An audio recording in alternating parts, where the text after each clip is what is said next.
It is my great pleasure to ask you a question. How many of you use SQL? Whoa. You're in the right room. So it is my second great pleasure to introduce John and Mary. God, that's pretty biblical. And they're gonna surprise you with something they won't even share with me. So go to it. We did share it yesterday at the reception, though. Just not with you. Thank you. But it's a surprising new thing. That's right. All right. Okay, so we have a PowerPoint. We can show that. All right, so we have a wonderful, exciting, very surprising new thing. That was born from Scripted, actually. That's right. Some of you, many of you. What's that? It's not going to be me. No. All right, anyway, many or some of you, or maybe most of you, are familiar with Scripted, where you can, it's built for SQL, it's built for MS SQL, and it allows you to manage your updates for your customers with SQL scripts, stored procedures, tables, things along those lines. And that's been out for a while, and we haven't really made any updates to that for a bit because we've been improving it and adding cloud access to it, right? So one of the questions that we had early on was, when I deploy the updates to one of my customers, and we deploy it in a single TPS encrypted file, all right? So I know there's lots of different ways people update their customers now. They might send out a whole bunch of scripts, just text files, and have it run through those, or they might put it in a database, different ways. But what we do is try to make it easy to manage versions of stored procedures, triggers, just about the major objects that you might distribute out. We wanted to make it so that at deployment, you don't have to remember what had changed from the previous version. Everything's automatically tracked for you, and you can shoot it out to your customers without thinking, because Right. as Bruce says, we don't like to work all that hard. Exactly, and you just drop a template into your Clarion app and you're kind of ready to go. So it's very easy versioning for SQL. One of the questions we got though is, okay, so I send these out to my customers, how do I know if one of them failed? Right, so you ran a script, went to customer A, worked fine, went to customer B, one of the triggers didn't install.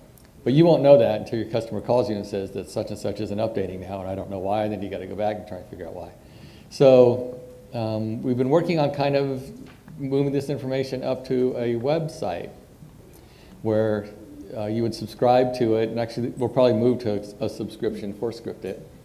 And when you deploy, each of your customers report back to this website and tells you that it was successful, tells you when it was deployed, tells you if it failed. You can get notifications that a script did not install. So if it's really critical, if you have critical customers that they have to work correctly, you'll know right away and you can follow up on it. It keeps statistics on how many scripts are being installed and things like that, versioning and that kind of thing. So we've been working on that, and it's coming along. I don't know if we have anything to show on that. We don't really. I don't think so, but it got us thinking. It got us thinking. There was a period of time when we started having a lot of crashes in our software. And that can be caused by a myriad of things, but sometimes customers will call you and say, I just got a GPF and it had this message or whatever. And most of the times they don't call you and they just restart the program and keep going. And either they can reproduce the error or they can't. But when they get it, they don't immediately call and say, I was doing this and this and this, and then this happened. They just restart and keep going along. Yeah, usually we get an email about a month later saying, your program has been crashing for a month. So, right, and that's not Not helpful. helpful. That's not helpful. So this started us thinking about how can we get this information. So our solution is this, a surprising new thing. a surprising new thing. Yes. XE Analytics, which is the name of this new product we've been working on.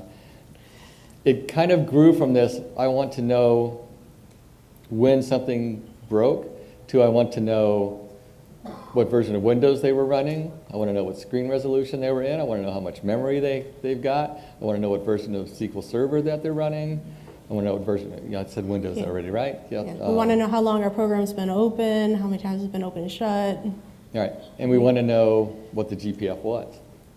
So it grew from just letting us know when something crashed to letting us know a whole bunch of things about what they're doing. So a lot of this is kind of thanks to Dries, because Dries has done a couple sessions in CIDCs about analytics. And they're all hooked up to Google Analytics, which is kind of cool, but it's not really specific to desktop applications. So this is very specific to desktop applications as far as the information it gives you back. So we like that a lot. We've been using it for now 8 months? 8 months, I think. Yeah, it's quite a long time. It's one of those things where you have to go from, we're using it in-house and we can live with the interface and the bugs and kind of things that we got in there too. We want to make this a commercial type application. So part of our presentation today is to gauge interest in this type of thing, to see if people are interested in having this information about their customers.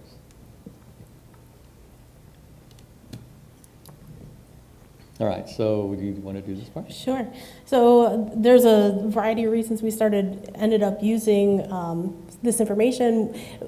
Originally, we just wanted to track our GPFs, but then we were like, oh, well, we're getting all this information. We can see what version of our program our customers are running, and we can see who's stuck on some old version, and then we know it's time to notify the salesperson to give them a call. We had it's really nice to be able to call your customer and say, hey, I noticed that you're having instability. We'd like to work with you to get it resolved before they even call you to complain about it. It's nice to know how our customers using the product. So we can see what procedures they're going in and out of, so we can see what portions of our product is being used more often. We have user-defined trackers available. So if you add a new feature, you can see how interested your customers really were in using that, so you know which direction to develop in. We had some difficult, we had some of those bugs where we just couldn't identify from the information we were gathering exactly what the problem was, not reproducible on our machines, on our system. So we have a remote way to turn on and off debug messaging, actually. We can just turn it on our server, and then we get all of the debugs come through to our cloud system so that we can see what's going on in more detail. I think I did that out of order, but that's about it. That's about it. That's good. Now I know what you're saying. This sounds hard. Did you have a question? Is there does someone have the microphone? The catch box. Catch box? Where is the catch box? Oh, there it Mike is. Right over there. Hansen. Yeah. Who had a question? Where are we? Oh. Oh, there you go. Good catch. Sounds fantastic, but do they have to have a persistent connection to the cloud, or can it be in a disconnected sense and then the log file be transferred? It can be disconnected when you first when they first log in or first run your program. It connects up and starts a session is what it does. Starts a session on the computer? On the web side. Well, I'm of it. saying it's not connected Right, if it's not connected at all. at all. Yeah, it will. I'm not sure what it'll do. It really wants to be connected. We can probably make it so it just stores everything. It actually stores a lot of stuff in text files and uploads them on a regular basis. Because I have a serious need for that, but most of the areas I need it in are on tablets that are disconnected, and it's an optional connection. I mean, when I say optional, Right. it's by demand. And then when So- they get connected, you want to send all the logs out. Correct. I Yeah. want to send the information at that I point. mean, we kind of store it that way anyway, so it seems fairly easy for us to just put it Yeah. away. I would say that we didn't have that need, so we didn't develop that. Okay. But But if there's a couple of other It's people who all- are interested in that, yeah, well, Yeah. we can I have definitely develop 6,000 it. Yeah. tablets that I Oh, need to track. okay. Yeah, we could definitely do that because Yeah. it'll just look for a connection. If it's not there, then it'll just log it. This is template and class-based, so that seems like a pretty easy tweak. Instead of sending it up, it just writes it out. When you run the program and connect, it would just start uploading the logs.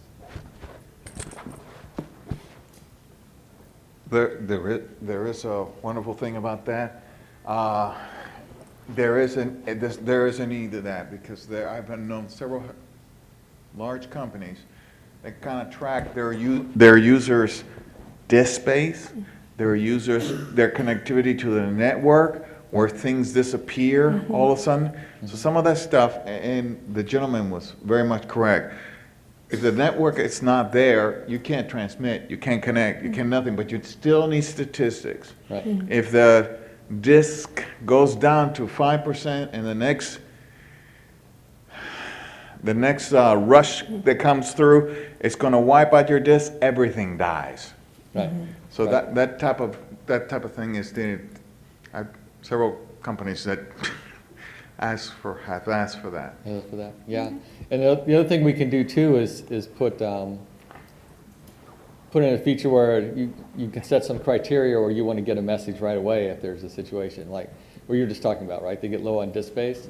You might want to get a message like right away so you can call the customer and say, you're low on disk space, we need to resolve that, pretty quick. So, Hey, John. Over here. Hi. right there. Yeah. This will work with any of our EXEs, whether they're running as a service or a desktop traditional application then?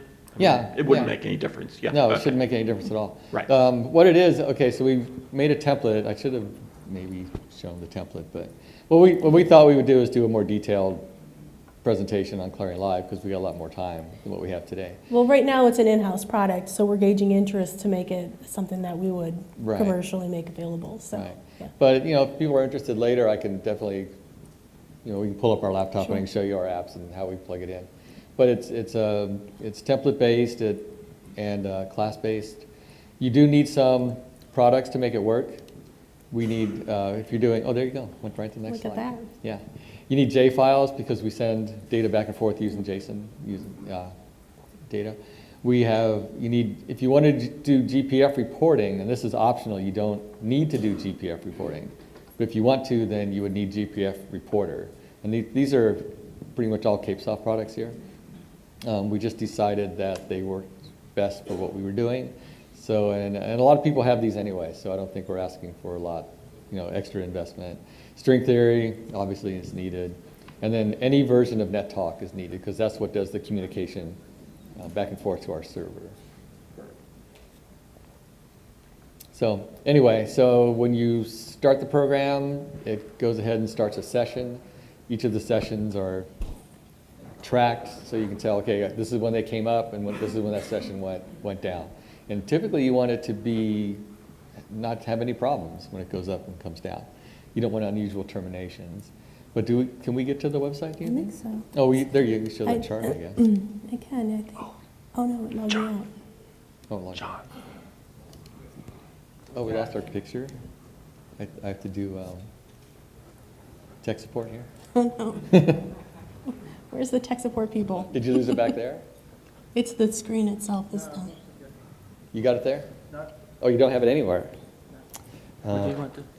Question though from the stream, if the program crashes, how do you get the data?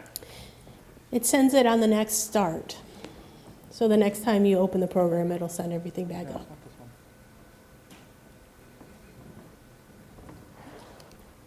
Is that it?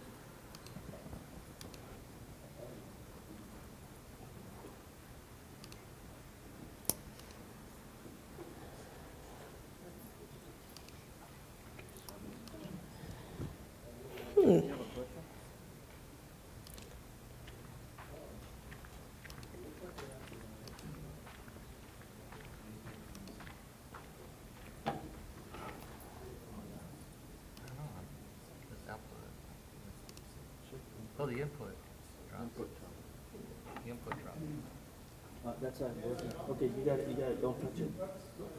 I'm not touching it. Wait, it just went away, didn't it? No. You want me to hold it?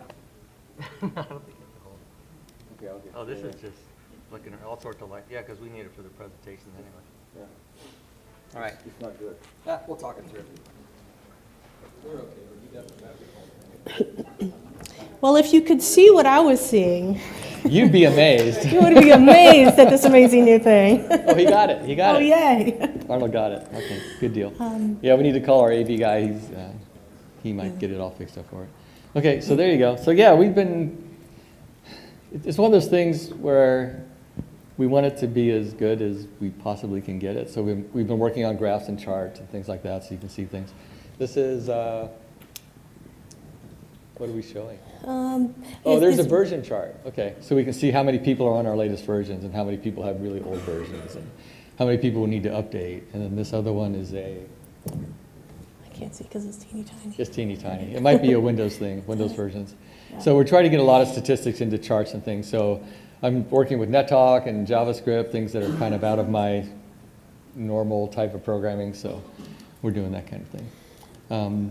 These are sessions and such that you're showing here? Right, so we can see how many people are running the program and at our particular companies, how many people, how many workstations have it running, when it last started.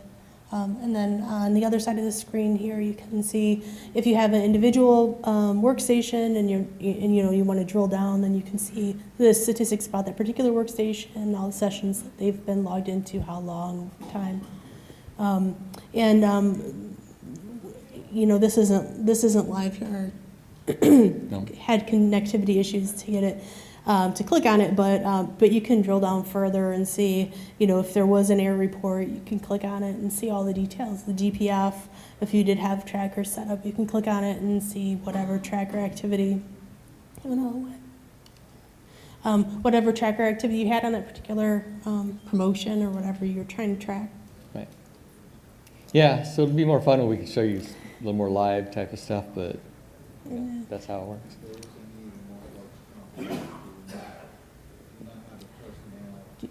Oh, you need a mic. You need a mic to ask things. But he's got it back there. But He beats it'll come to you. Here it comes. There you go. He was going to ask a question first, right? Yeah. Yep, so the server where this data goes, Right. if you were to make this a commercial product, Right. would that be your server, or would we set up our own server? Would there be an option? Right now, we've got it set up on an AWS server.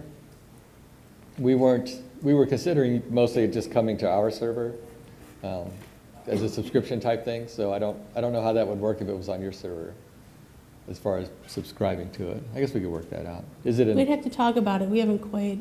Yeah, we were looking at it primarily as, you subscribe to the service and we run it, is what we were looking at. Thanks. But do you have a need or an idea why it would need to run on your own server? Control and helping your customers feel comfortable about where the data is. Yeah, that's fair That's enough. Yeah, let's talk about it. We can talk about it later. Maybe we can come up with a scenario where we can do that. Because it's honestly, it's a NetTalk web server is what it is.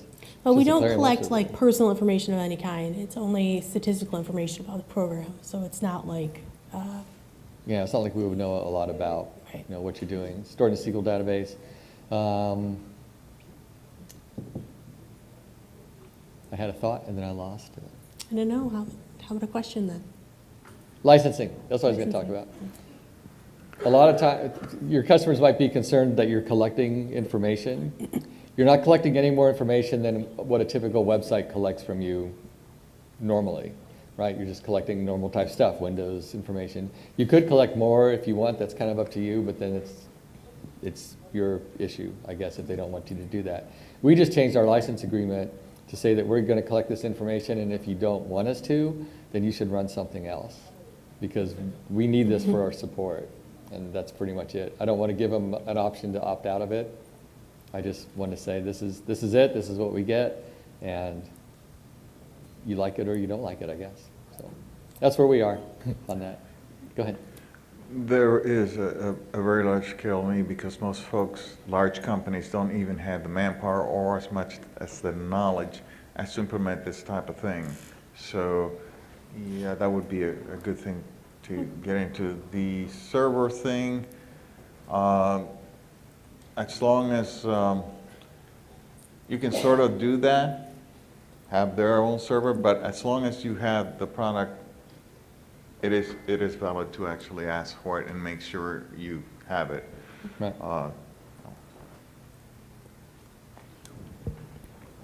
All right. Yeah, what we're planning to do, and I actually almost did it a few months ago. I was going to do a demo of this, of XE Analytics, and show how you could drop it into your application and have it all working and such, but then I broke all the date ranges. And so I haven't gotten that fixed yet. But as soon as we have it working well enough where we can demo it on Clarion Live, we'll definitely do that. So you might want to tune into that. It sounds like there's general interest. We can get a raise of hands, right? Yeah. How many people would be interested in this type of product in your application? Okay. Yeah, quite Excellent. a few.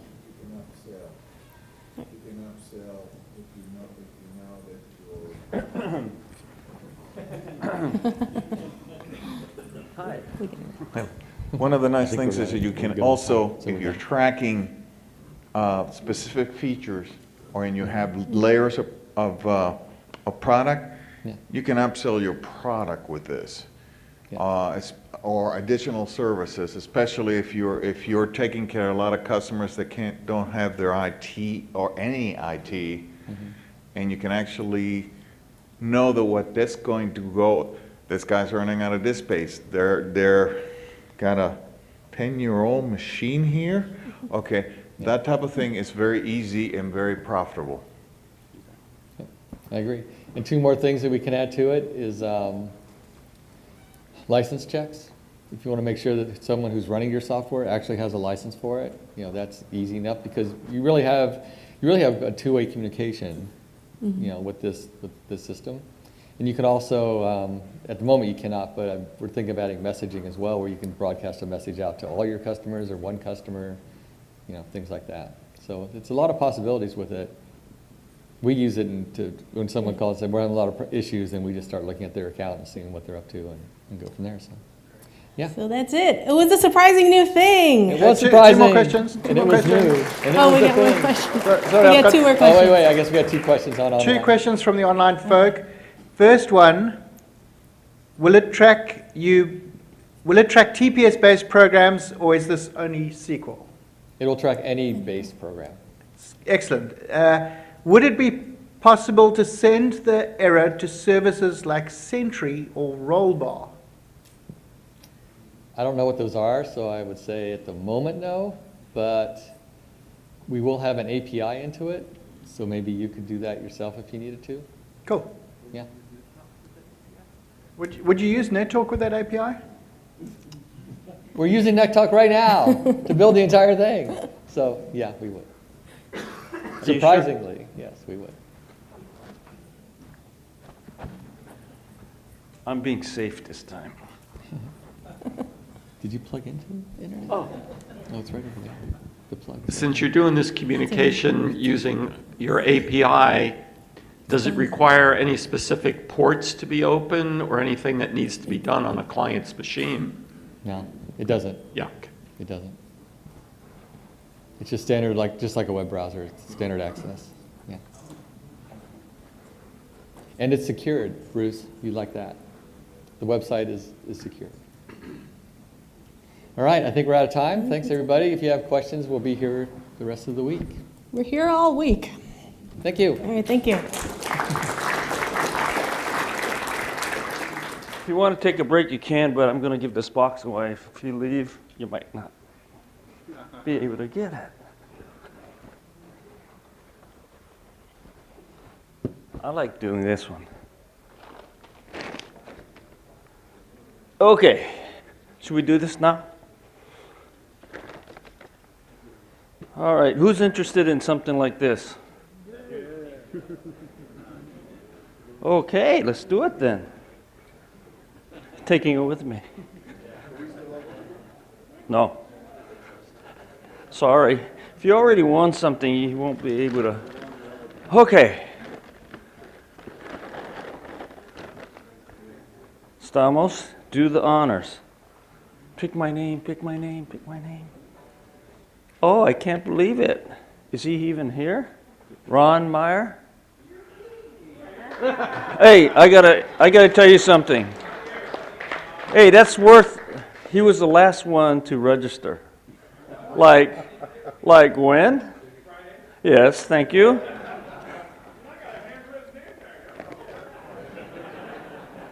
Do you have identification? Okay. So who's the next speaker?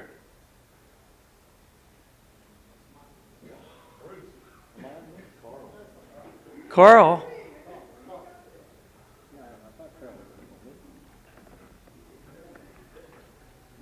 Thank you, Carl. Okay, he's showing you how to get steps. ID, please. That's the one. Okay. Do you need the Nebraska driver's license? Thank you, Stamos. They don't even ask me for that when I vote.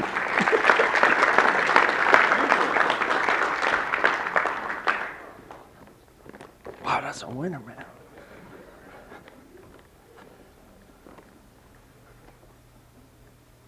Oh, I got to introduce Carl. Oh, Carl told me just start the slides. But he's another 30-year veteran of Clarion, but he just keeps talking about DOS to me. I don't know why. It still works. Okay.